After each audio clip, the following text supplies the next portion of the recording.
The massive crystal structure floated in the darkness between stars. Inside, hundreds of alien beings gathered in the great meeting hall. This was the Galactic Council, where representatives from 3,000 different species came to make decisions about the galaxy. Ambassador Thelrax stood near his seat, adjusting the sensors on top of his head. He was a Morvian, a species that looked somewhat like a tall plant with moving parts. Today was supposed to be a normal meeting day, but then the alarms went off. High Arbiter Quindal called everyone to attention. She was the leader of the council, respected by all. Her voice filled the room through the translation devices that let everyone understand each other. "We have found a new species," she announced. "They call themselves humans." A giant screen appeared in the air above the crowd. The aliens leaned forward to look. Finding new species happened sometimes, but not often enough to cause this much excitement. "What makes these humans so special?" asked Representative Bralkesh. He had many eyes that blinked one after another as he spoke. Quindal's expression changed. She looked worried. "They have built ships that can travel faster than light. They did this without any help from us, without our guidance, without our permission." The room filled with surprised voices. Everyone started talking at once. In all the thousands of years the council had existed, only 3 species had ever invented faster than light travel by themselves. Every other species had been watched and helped by the council as they grew. That was how things were supposed to work. "That cannot be possible," Thelrax said loudly. "Our watching systems would have seen them developing this technology many years before they succeeded. They should still be hundreds of years away from building such ships. They went from discovering atomic energy to traveling faster than light in less than 200 of their years," Quindal explained. "Our systems did see them. We just could not believe what we were seeing. We thought our instruments were broken." The screen changed to show different images. First, a beautiful blue and green planet covered with oceans and land. Then cities packed with buildings and millions of people. Then simple rockets. Then, in what seemed like no time at all, sleek ships that could tear through space itself. "We must contact them right away," Bralkesh said firmly, "before they accidentally enter dangerous areas or meet hostile species."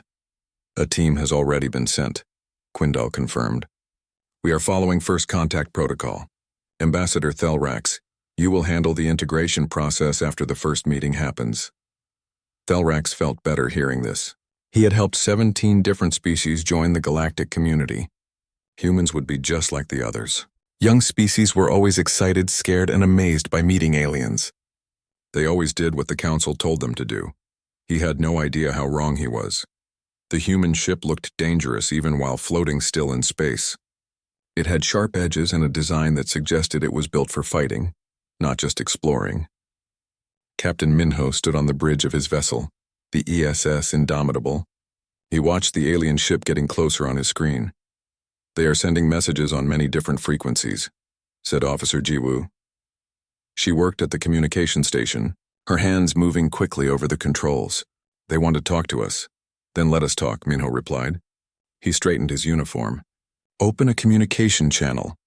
The screen flickered, and suddenly they could see Ambassador Thelrax. The alien looked strange, but the translation system quickly started working, changing his words into Korean. "Greetings, humans of Earth. I am Ambassador Thelrax of the Galactic Council. I represent 3,000 civilized species. I welcome you to the greater community of the galaxy." Minho nodded politely. "Ambassador, I am Captain Minho of the Earth Space Service. We are happy to meet you." Thelrax relaxed a little. "Good," he thought. "The human is being respectful. Captain, you and your people have done something remarkable but also dangerous. Traveling faster than light without knowing about galactic law, territorial boundaries, and proper protocols could cause terrible problems." "We understand the risks," Minho replied calmly. "That is why we have been careful." "Careful?" Thelrax's sensors stood up straight again. "You created faster-than-light travel and immediately sent dozens of ships in every direction. Our monitoring stations have detected 7 of your ships in the past month alone." 23, actually, Minho corrected him. "Your monitoring stations are not very good." The bridge became completely silent. Engineer Suman looked up from his station with wide eyes. Even Jiwoo seemed frozen in surprise. Thelrax made a sound like choking. What did you say?" 23 ships, Minho repeated. "But I suppose you did not see our stealth frigates." Those are designed to be invisible to sensors. That would explain why you only counted 7. Stealth frigates. Thelrax's voice got higher. You have military ships. Armed ships? Of course, Minho said, as if this was the most normal thing in the world.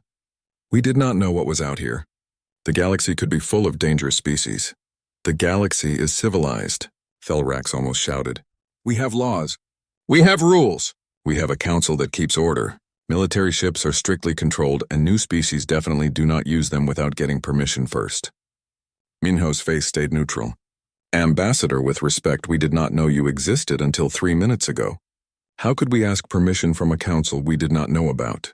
This was not going the way Thelrax had planned. Nothing about this was following the proper procedures.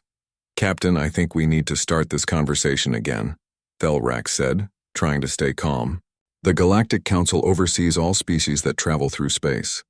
We have rules, territorial agreements, and integration procedures that have kept peace for thousands of years. Your species will need to follow these rules. We'll need to do what exactly? Minho asked gently. Submit to Council oversight. Recall your ships back to your home system. Allow us to supervise your integration into galactic society. Thelrax paused. Surely you understand why this is necessary? Captain Minho smiled. Thelrax felt a strange chill, even though his body did not feel temperature the way humans did. Ambassador, humanity appreciates this contact. We look forward to having diplomatic relations with the Council, but we do not submit to anyone. We will be happy to discuss treaties, trade agreements, and working together, but our ships will stay where they are and we will keep our independence. That is not how this works, Thelrax said weakly. Then I suppose, Minho replied, still smiling that uncomfortable smile. We are going to do things differently. Thelrax stared at the screen, his mind racing. In all his years of service and all the species he had helped integrate into the Council, nothing like this had ever happened. Young species were supposed to be grateful, overwhelmed, and obedient. But as he looked at Captain Minho's calm, confident face, Thelrax realized something troubling.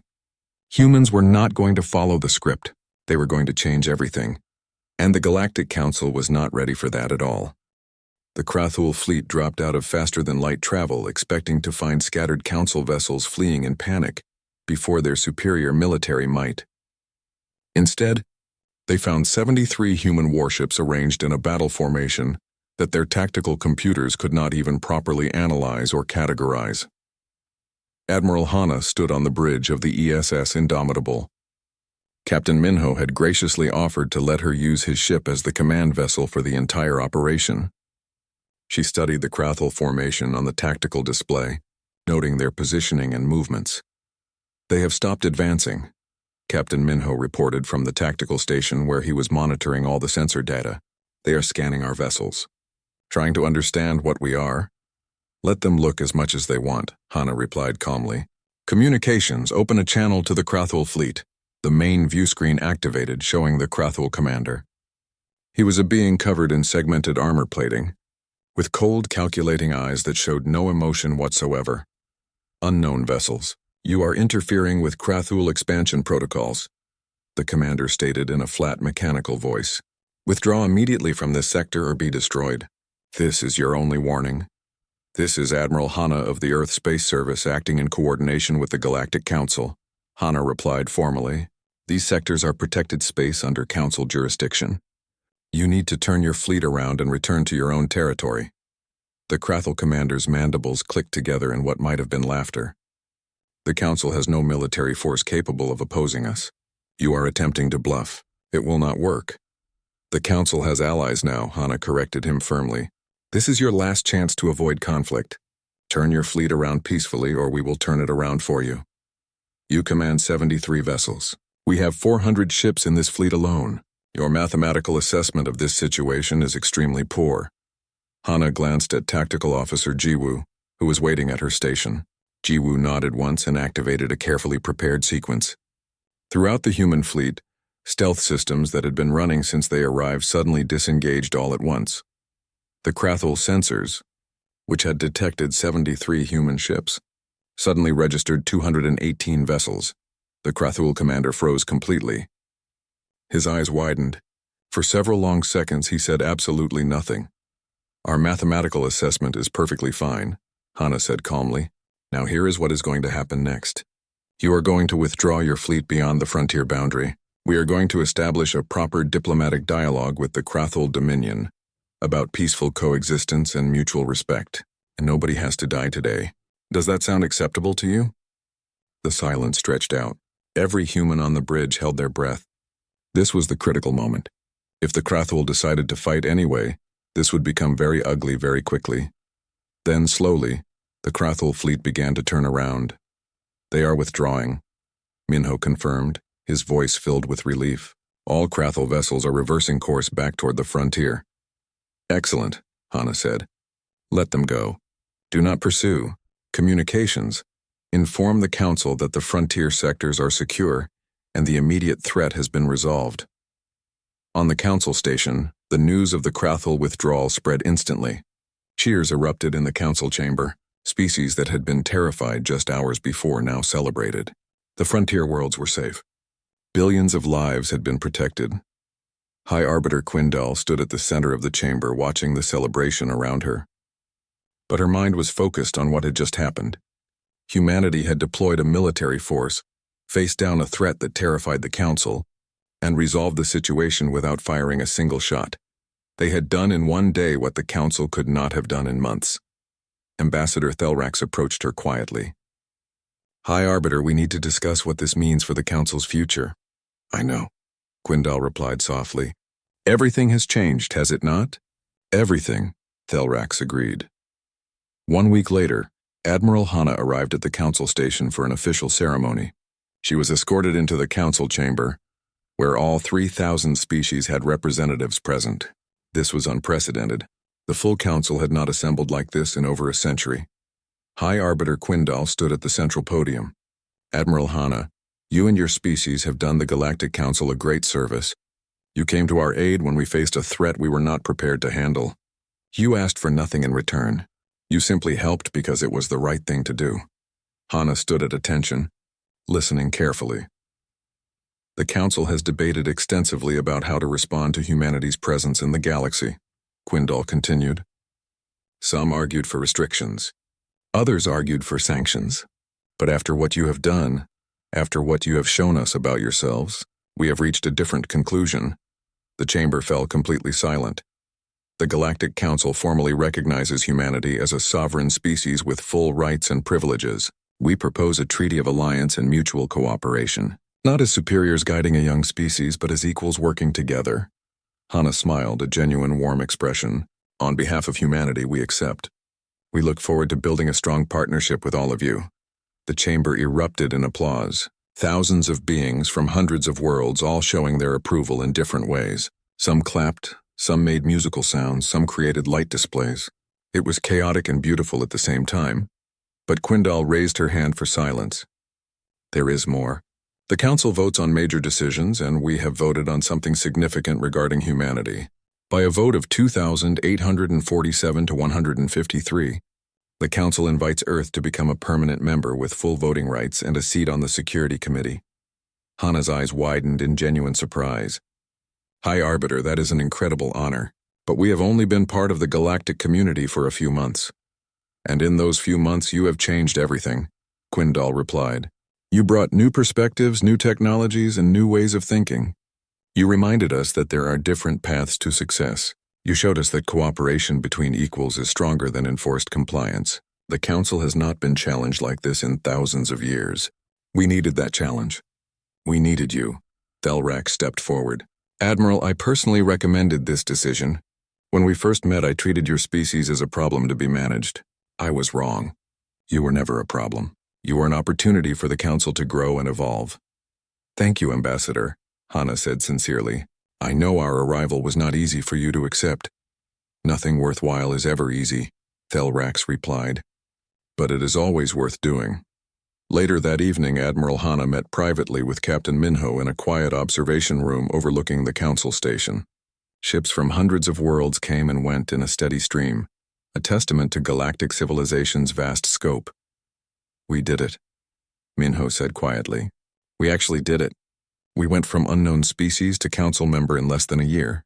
We did it by being ourselves, Hana replied. By refusing to pretend to be something we are not. by standing firm on our principles while remaining open to cooperation. Do you think it will last? Minho asked. This alliance? Hana looked out at the stars, at the endless possibilities they represented. I think we have shown them that humanity can be trusted, that we keep our word, that we help our friends when they need us. That is the foundation of any lasting relationship. The Krathel will come back eventually, Minho observed. Probably, Hana agreed.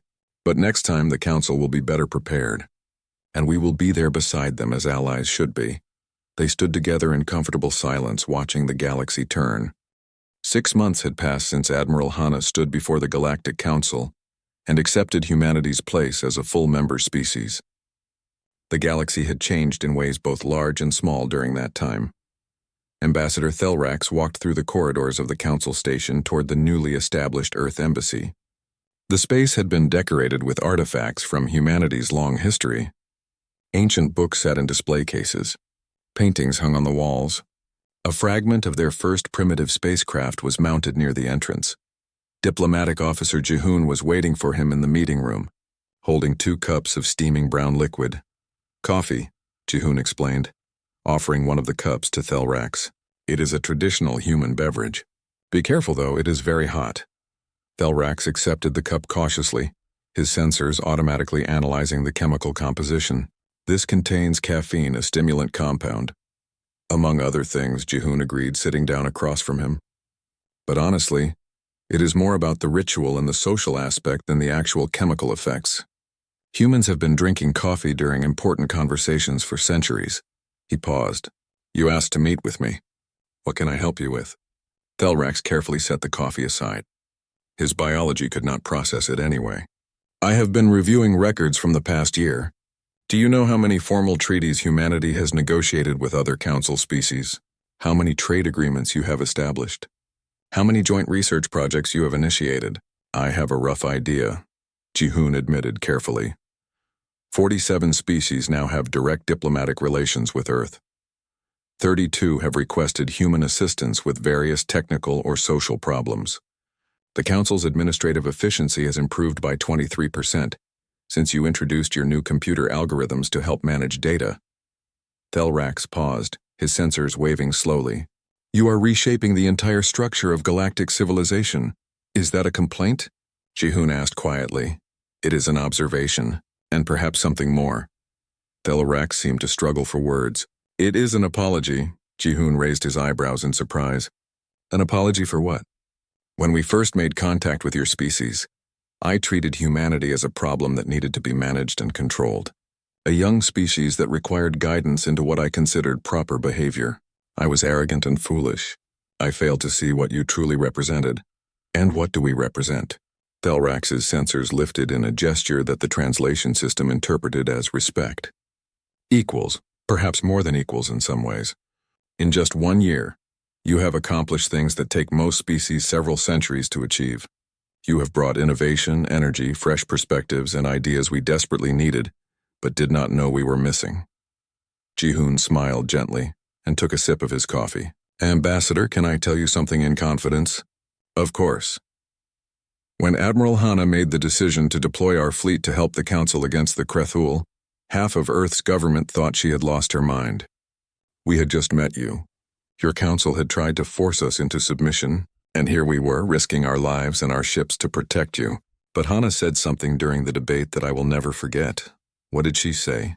Thelrax asked, genuinely curious. She said that if we wanted to be part of the galactic community, we could not just take benefits from it. We had to give something back. We had to contribute.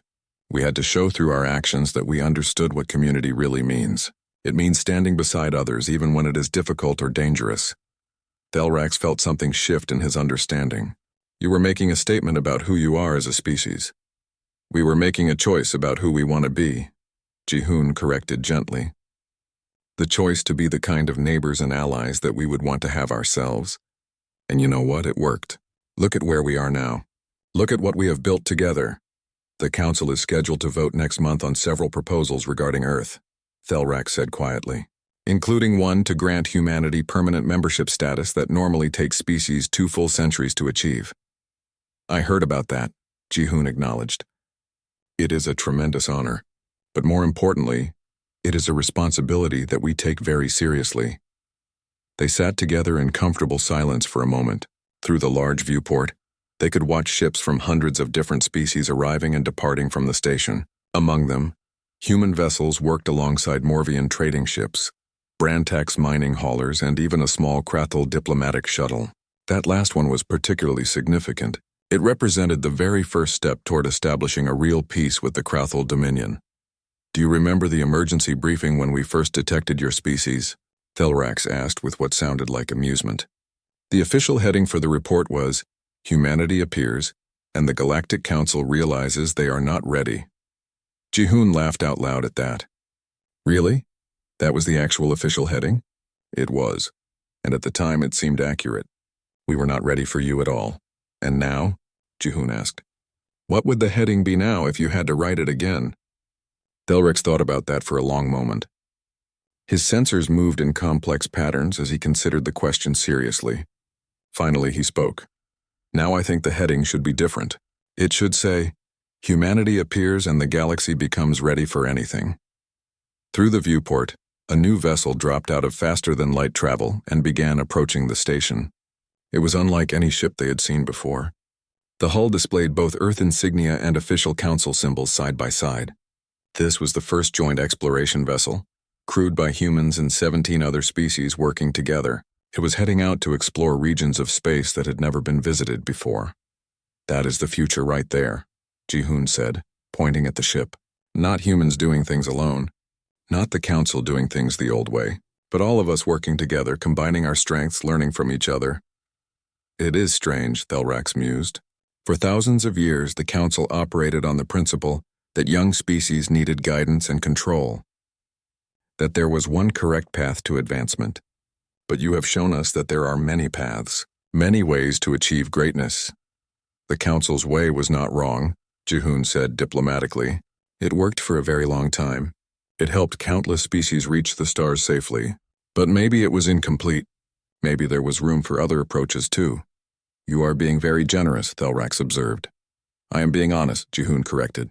"We learned from you too, you know.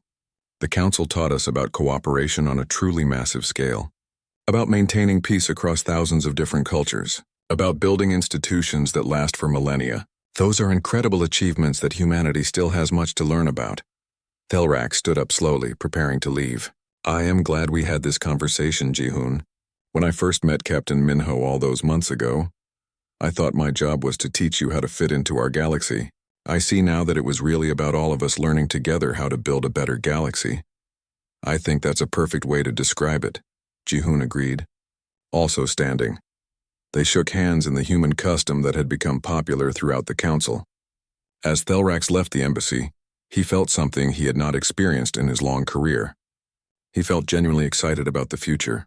The galaxy was changing, evolving, growing in unexpected directions. And for the first time in thousands of years, nobody could predict exactly what would happen next. Outside the viewport, the joint exploration vessel finished its preparations and engaged its faster-than-light drive. In a flash of light, it disappeared into the unknown, carrying the hopes and dreams of dozens of species into uncharted space. The age of humanity and the galactic community had only just begun. And as Ambassador Thelrax walked through the corridors of the council station, surrounded by beings from 1,000 different worlds, he realized something profound. The council had spent 10,000 years being ready for everything they could predict. But humanity had taught them something new. Sometimes the best way to be ready for the future was to embrace the fact that you could never be completely ready at all. And that was okay. Because when you had true friends and allies, you could face anything together. The galaxy was ready for its next chapter. And this time, humanity would be writing it alongside everyone else. The Galactic Council chamber had never seen so many representatives gathered at once. What started as a simple first contact situation had turned into a crisis. Every major species wanted to have their voice heard about what to do with the humans. They refused to follow integration protocols, Thelrax reported to the assembled crowd. His sensors were shaking. They have armed military ships spreading throughout the outer sectors of space, and they claim they have the right to do whatever they want. High Arbiter Quindle raised her hand to quiet the room. Ambassador, Surely you explained what would happen if they did not comply with our rules. I did explain everything. They do not care. Thelrax's voice was filled with frustration. The human captain smiled at me. Did you know that humans show their teeth as a sign of being friendly? It is terrifying. And he told me that humanity does not submit to anyone. Representative Bralkesh leaned forward in his seat. Then we must make them understand reality. We should impose economic sanctions. We should restrict their travel. We should quarantine their entire star system until they accept our oversight. I agree with this plan, added Council Member Vextar. Young species must learn their place in the order of things. If we allow this behavior, it will create chaos. Quindal was about to ask everyone to vote on the proposal when suddenly the chamber's security system activated. Loud alarms began blaring throughout the station.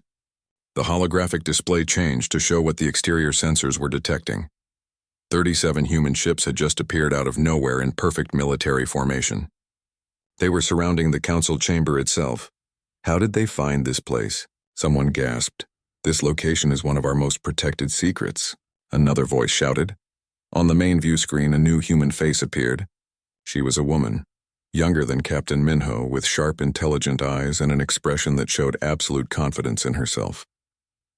Greetings, Galactic Council. I am Admiral Honor of the Earth Space Service. I understand you have been having discussions about humanity's future. We thought we should participate in that conversation.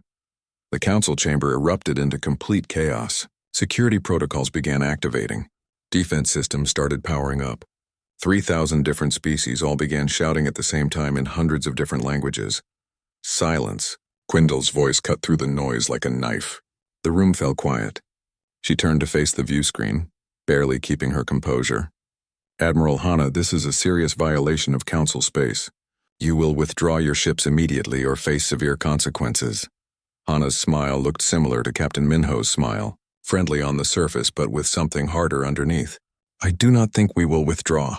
You see, while Ambassador Thelrax was busy explaining to Captain Minho how we need to submit to your authority, we were listening to your communications. We were learning about the Council. We were understanding how your power structure works. You were spying on us? Thelrax could barely speak the words. We prefer to call it intelligence gathering, Hana replied smoothly. And here is what we learned. The Galactic Council is very impressive. 3,000 species working together for 10,000 years. Remarkable achievements in science and culture. But you know what we did not find in all our research? She paused, letting the silence build. We did not find a single species that developed faster than light travel by themselves in the last 4,000 years. You have become very good at managing civilizations, guiding them step by step, integrating them into your system. But you have forgotten what it is like to deal with someone who does not need your permission to exist. Quindal's hands clenched into fists. You are one species. We are 3,000 species working together. That is true, Hana acknowledged with a slight nod. But here is the thing about humanity that you need to understand. We do not think in terms of submission or dominance. We think in terms of cooperation between equals. We have fought countless wars among ourselves over our long history. Do you know what we learned from all that fighting? Nobody answered. The entire council waited. We learned that working together as partners is always stronger than forcing someone to obey. We learned that respect goes both ways. We learned that the best agreements are the ones where everyone benefits. You speak of cooperation while you have deployed a military fleet around our chamber, Bralkesh accused angrily. I speak of cooperation while demonstrating that you cannot bully us into submission. Hana corrected him. There is a very important difference. Now, would you like to discuss a real treaty? One between equal partners? Or would you prefer to escalate this situation and see what happens? The council chamber became completely silent. Every species present was doing the same mental calculation. What would it actually cost to force humanity into compliance? How many ships would they lose? How much damage would be done? And most importantly, was it really worth it? Finally, Quindal spoke. Her voice was carefully controlled, showing none of her inner thoughts. What exactly are you proposing, Admiral Hana? Hana's smile became slightly warmer. I am proposing that we start over from the beginning. No integration protocols, no submission. No lectures about how young we are. Just honest negotiation between sovereign powers who respect each other. We have technologies that you want. We are apparently very good at certain things that you have been trying to develop for centuries, and you have knowledge that we need. You have thousands of years of experience in space. Let us trade. Let us talk. Let us find common ground that benefits everyone. And if we refuse your proposal, Vextar challenged, then we continue exploring the galaxy on our own. We establish our own relationships with individual species. We make our own way forward without the Council. Hana shrugged slightly. You can have us as partners and allies, or you can have us as unknowns operating independently. The choice is entirely yours. Quindao looked around the massive chamber. She could see uncertainty on every face and every gesture from every species. They were all calculating, all thinking, all wondering what the right choice was. Finally, she turned back to the view screen. I will need to consult with the full Council about your proposal. This is not a decision I can make alone. That is perfectly reasonable, Hana replied. We will wait right here for your answer. Oh, and Ambassador Thelrax? The Morvian jumped slightly at being addressed directly.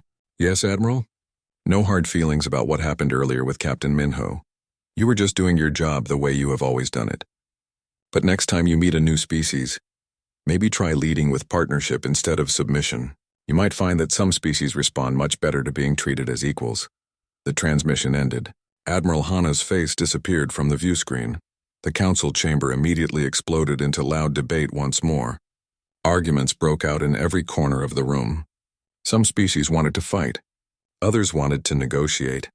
Still others wanted to simply ignore the humans and hope they went away. But deep down, in places they did not want to admit even to themselves, every being present knew the fundamental truth.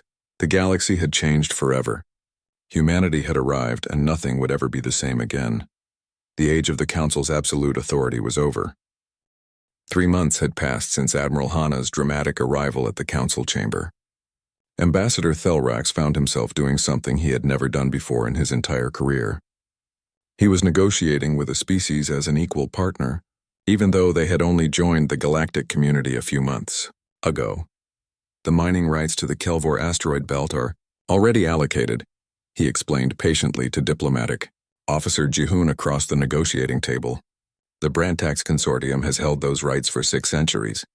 That is how our system works. Jihoon nodded and made notes on his electronic pad. He was young for a human, but he had proven to be an excellent negotiator. I understand the situation, and the Brantax extraction rate is approximately 40,000 tons per year, is that correct? Yes, that is correct. And they have filed multiple complaints about the asteroid's shifting orbit due to unstable gravitational fields, which makes extraction increasingly difficult and dangerous. Thelrax's sensors twitched with surprise. How do you know about those complaints? They were submitted confidentially to the Resource Management Committee.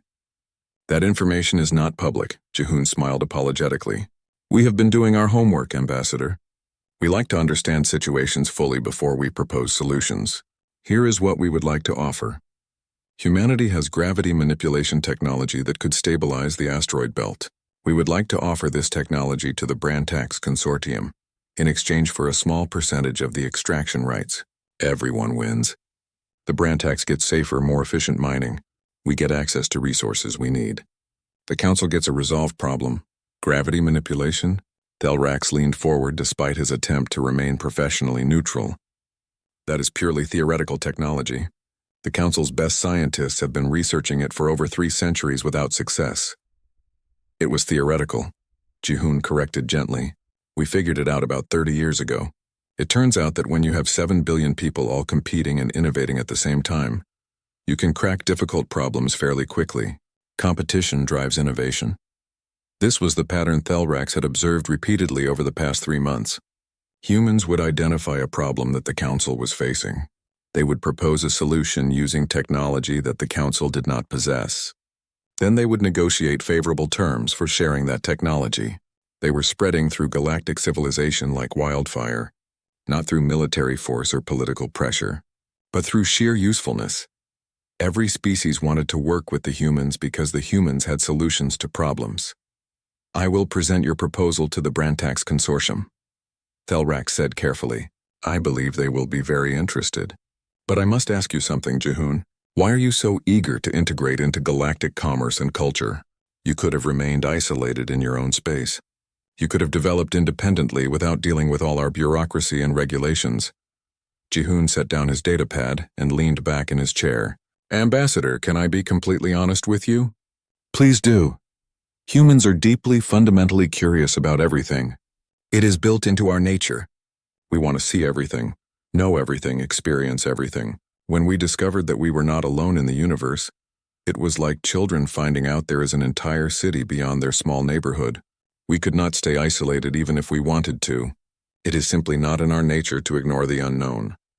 But the military vessels you deployed, our insurance, Ji-hoon finished the sentence. We are curious, not naive. We are friendly, not foolish. We will trade freely and honestly. We will negotiate in good faith. We will work toward cooperation with everyone.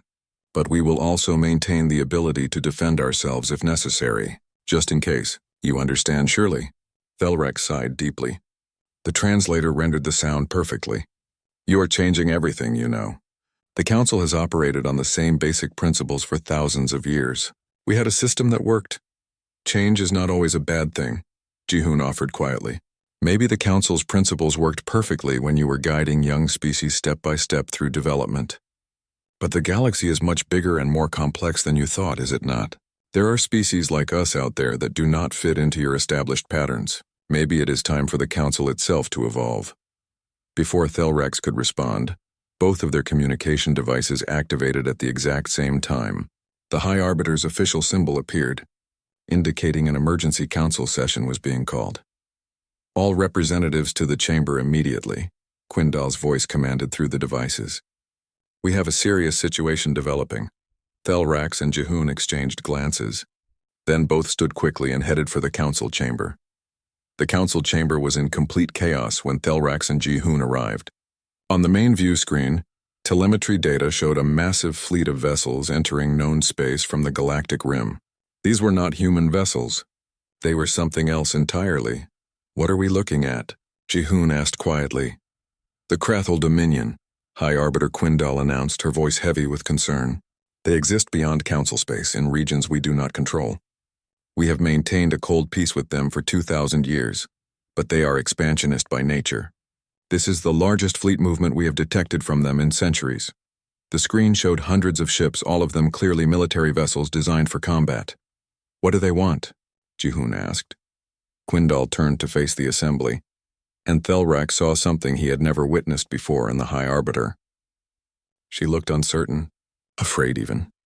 They are demanding that all council vessels withdraw from the outer sectors immediately. Our intelligence analysts believe they are preparing to annex the frontier regions. There are 47 inhabited worlds in those sectors.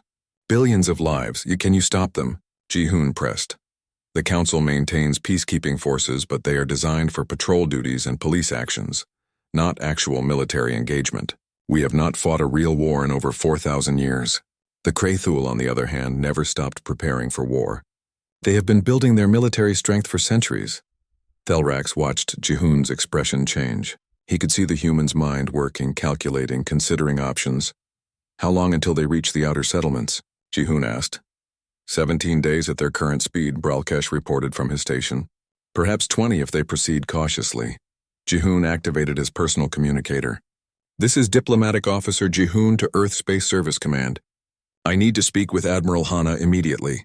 Priority Alpha authorization. What are you doing? Thelrax asked, though he thought he already knew. Calling in some friends who know how to handle situations like this, Ji-hoon replied. Then speaking into the communicator. Admiral, we have a developing situation. I am sending you all the telemetry data right now. The Galactic Council is facing military aggression from an outside power called the Krathul Dominion. Admiral Hana's voice came back immediately, steady and clear. I am reviewing the data now. Significant fleet, well-armed, clearly experienced in combat operations. What is the Council's military response plan? They do not have one, Ji-hoon said quietly. They are not prepared for this kind of conflict.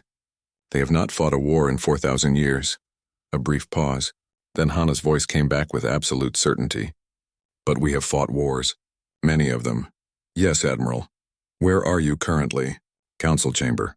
I am putting you on the main view screen now so you can address the Council directly. Admiral Hana's face appeared on the massive screen before the entire Galactic Council.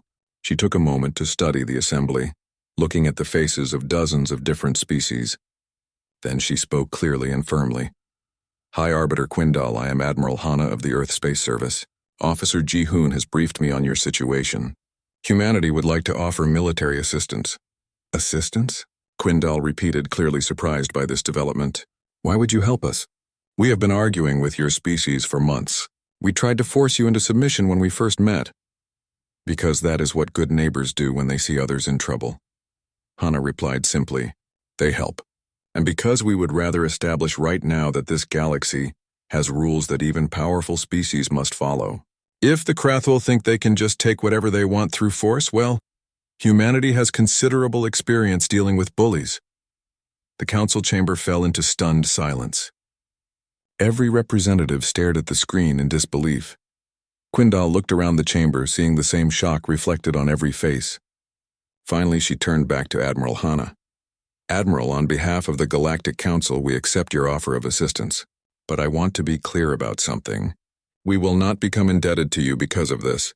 Hana smiled warmly. Good, we do not want you indebted to us. We want you as genuine allies and friends. Now let us show the Krathul what that kind of alliance means.